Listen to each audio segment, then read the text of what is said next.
Hi guys, Freddy here, back on the desktop for another retro RPG, and this week I would like to present perhaps the oldest thing I've ever presented, Dungeons and Dragons.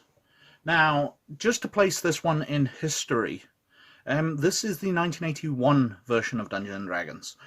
The original version of Dungeons and Dragons had come out in 1974, and then the product lines had split in 1977 with the Monster Manual for Advanced Dungeons and Dragons being published, and the blue box version of D&D being published, which only covers levels 1, 2, 3.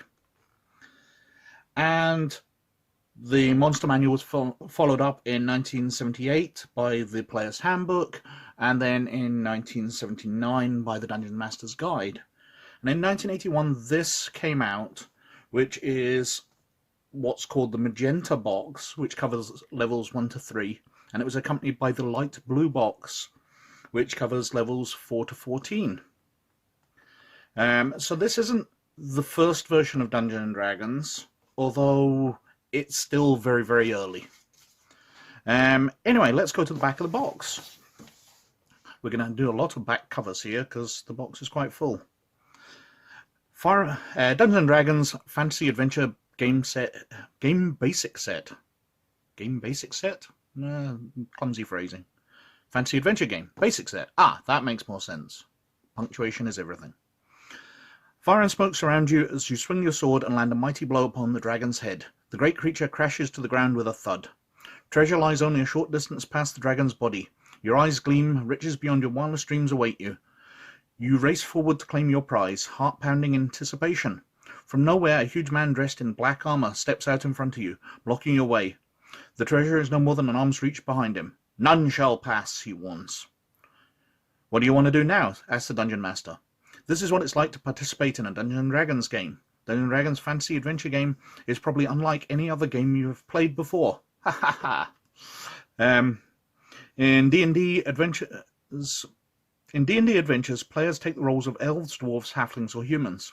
They wander through dark dungeons, meet strange wizards, and battle ferocious dragons. Playing a D&D game is like writing a novel with each player contributing a part. Dungeons & Dragons Fantasy Game is the original role-playing game and is now easier than ever to play. The rules are easy to read and understand and have been specially organised for new players. Anyone can join in a D&D adventure. Dungeons & Dragons Basic Set has everything you need to begin playing D&D games. In this box are a rulebook, dice, and a special instructional module. In short, everything needed to start playing quickly, including descriptions of over 100 monsters.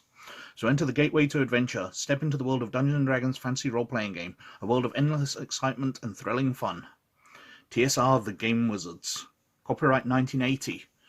Even though the copyright's 1980, I don't believe this was actually released onto the shelves until 1981. And we've got the picture, so we've got the box. We've got an adventure there, the Keep on the Borderlands. We've got the rulebook itself, and we've got some plain dice and a crayon to colour in their numbers. Yes, back in the day, we used to get blank dice. You'd get your standard polyhedrals, so D4, D6, D8, D12, D10, and D20, but they'd come blank. And you'd need to colour them in with crayons to show the numbers up. Now, I never knew that, so I had no idea why we'd get a crayon. So in my dice pack, I've still got lots of dice like this, which don't have any numbers coloured in. But there was nothing to tell me to colour them in. Oh well, you live and learn. Unfortunately, I learned about 40 years too late. Anyway, into the box. So what do we actually have in the box? Well, we've got the basic rule set, which we'll go through in a second. We do have the adventure, Keep on the Borderlands. We have a piece of paper asking us to join the Role Playing Game Association. Membership rates. Payments must be in US funds. And a form to fill in. Interests. D&D games, AD&D games, Boot Hill, Dawn Patrol. I have never even heard of Dawn Patrol. Gamma World, yep. Gangbusters, yep. Star Frontiers, yep. Top Secret. I'm going to have to look up Dawn Patrol and find out what the hell that was. Different lengths of subscription and plus a Dragon subscription, so you can get your copy of Dragon sent to you. And we've got a couple of character sheets here. As you can see, they are very, very simple. We have a second level halfling here with the stats, which look very, very familiar, along with adjustments, saving throws, special abilities, and to hit rolls. And some equipment written on the back. I don't know whether you can make that out. Got another character here, a third level wizard, which has some stains on it. Stats, to hits, saving throws, and we do actually have a second sheet here with magic items, normal items, other notes, money and treasure, and experience. Some interesting cards with what looks like space. Water. Okay, from something with water. Now I have no ideas if these originate with the box. It's too far removed. These may be from something completely different. And I've got a piece of paper with miniatures written on it. Who remembers what that was about? Anyway, let's get all this stuff out of the way and look at the rule books. Slide. So, we've got the basic rule book here. Let's look at the back cover of it. Oh, there's a lot of text here. Dungeons & Dragons basic rule book. Let me try and center it on the camera. Dungeons & Dragons fantasy game is a step out of the ordinary. Each adventure is like writing a novel. Players assume the roles of elves, dwarves, halflings, or humans, and travel through a fantastic world filled with danger and excitement. Adventurers will wander through frightening dungeons, conquering evil foes, and meeting terrible dragons.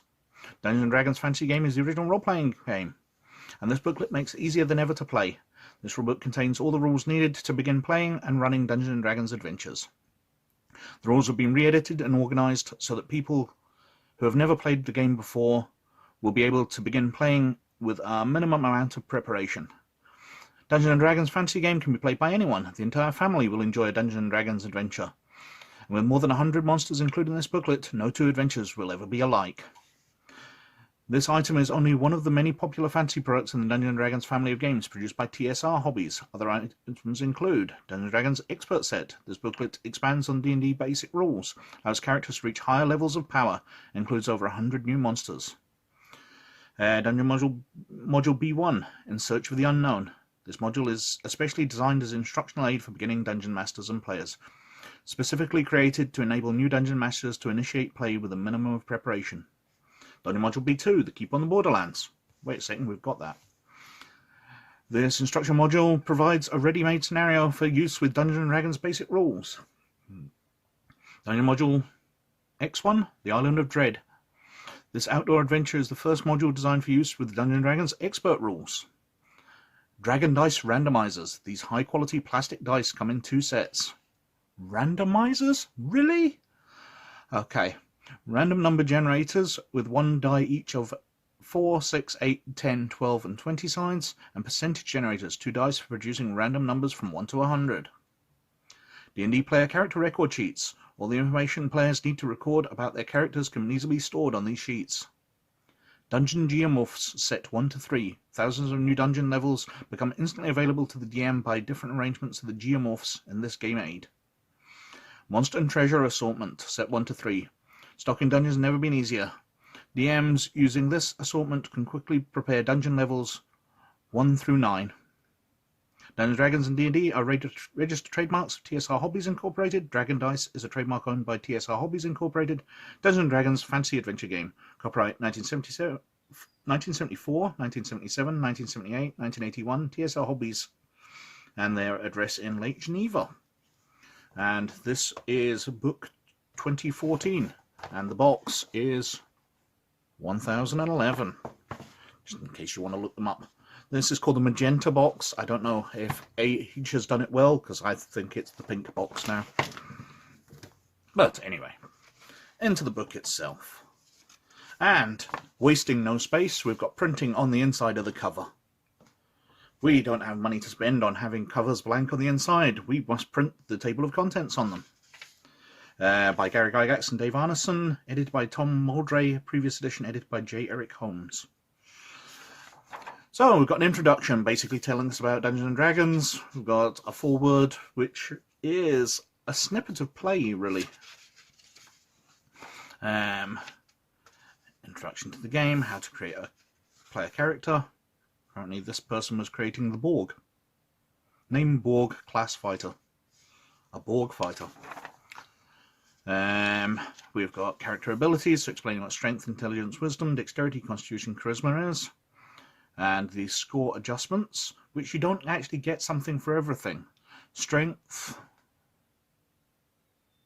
Oh no, that's talking about something else. Sorry, the prime requisites for different classes. So you get bonuses to your experience if you meet the prime requisites. Strength bonuses to hit damage and opening doors. Intelligence, you get a bonus to the number of languages. Wisdom, magic saving throws. Dexterity, you get plus on your to hit with missile fire and initiative adjustment. Constitution, you get bonus hit points per hit die. And charisma, you get adjustment to reactions. So you do get something for every stat, although some of them seem a little pointless. Although intelligence is going to be a prime requisite for wizards, do you really care about extra languages? How much do languages really come up in your adventures? We've got character class tables. So we've got clerics, we've got dwarves, we've got elves, we've got fighters, we've got halflings, we've got magic users, and we've got thieves. Yes, in this version of Dungeons & Dragons, way back before, or alongside Advanced Dungeons & Dragons, which is really the Dungeons & Dragons that we know today, races were classes. So you couldn't be a dwarf fighter, you could just be a dwarf. You couldn't be an elf wizard, just an elf. They were counted as totally different classes. So humans could be clerics, fighters, magic users, and thieves, but a halfling could just be a halfling. An interesting way of looking at things. So we've got clerics, dwarves, elves. Oh, I just want to mention, I've always found it amusing that in my imagination, elves are tall, willowy, graceful humans. But in Dungeons & Dragons, they're short. They are 5 to 5.5 feet tall. Elves are tiny. They're ickle humans. But I guess that's just up to your opinion. I don't know what more to say about that. And we have alignment. Now, nowadays we've got the sort of square of alignment, although in 5th edition alignment doesn't really count for much anymore.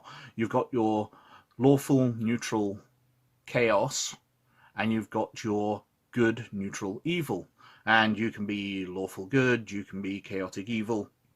In this version of Dungeons & Dragons, you've got law or lawful, chaos or chaotic, neutrality or neutral. You only have 3. There is no good and evil in this version of Dungeons & Dragons, probably because you're going around killing people, which isn't the goodest thing to do. Goodest? I'm making words up.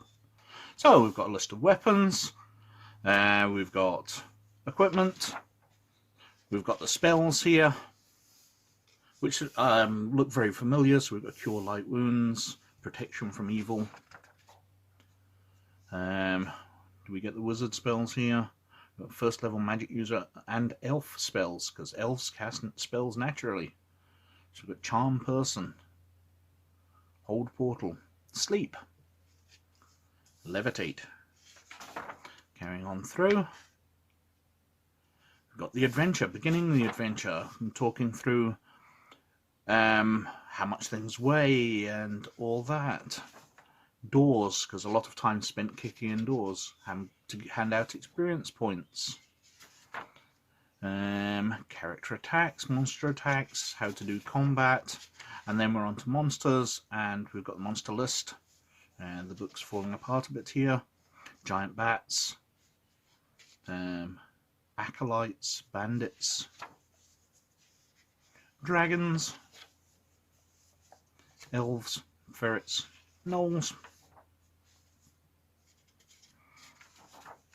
Neanderthal cavemen, rock baboons, rust monsters.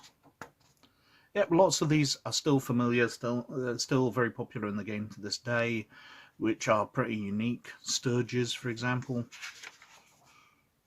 What else we got here? Troglodytes and zombies. I was using zombies in my game this week. I was using gnolls as well. The players thought I'd say gnomes, so the image of the combat was completely different. Whereas I was picturing hyena men attacking the party, they were picturing little short people with fishing rods. and coloured hats. And what we got here: treasure, draw a map of the dungeon, talking people out through how to do or write adventures, a sample of play, and that's it. We've got a really simple version of the game here, an index, and then we've got a free adventure with it, because this was an introductory set. So we have the Keep on the Borderlands.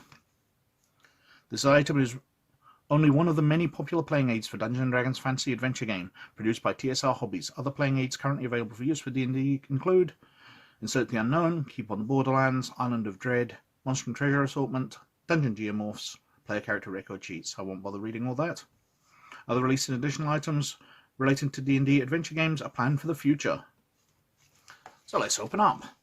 So Keep on the Borderlands is basically an adventure where the players go out, they find a keep, and then they start adventuring from that point. It gives them somewhere to go back to fortify. It's an introduction to the idea of you not just going down dungeons, that you actually are developing something and you are meeting people. There's not much artwork in here. There's rumours about the keep. Areas of the keep, so you've got a priest, you've got a jewel merchant, you've got a smithy, so it's sort of detailing what the place is like, more than just going to room A and there's monsters.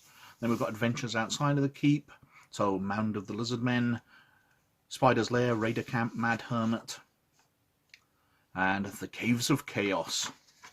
So it's an interesting enough idea. I don't want to go into it because Keep on the Borderlands still gets used to this day. I believe it's been published. I know that for even the Hackmaster game they brought out little Keep on the Borderlands. Designed and written by Gary Gygax himself. There we go. Tips to players. Draw your own floor plan, guild house plans. A lovely little adventure. A great way of introducing players. And that is Dungeons & Dragons, the 1981 version. Obviously this has been used a lot over the years. In almost 40 years it's starting to look quite old and bashed and stained, but that's good, it's been well loved. Anyway, thank you very, very much for watching, as always. Please like and subscribe if you like what I'm doing, but most of all, you look after yourselves. I'll catch you later. Bye.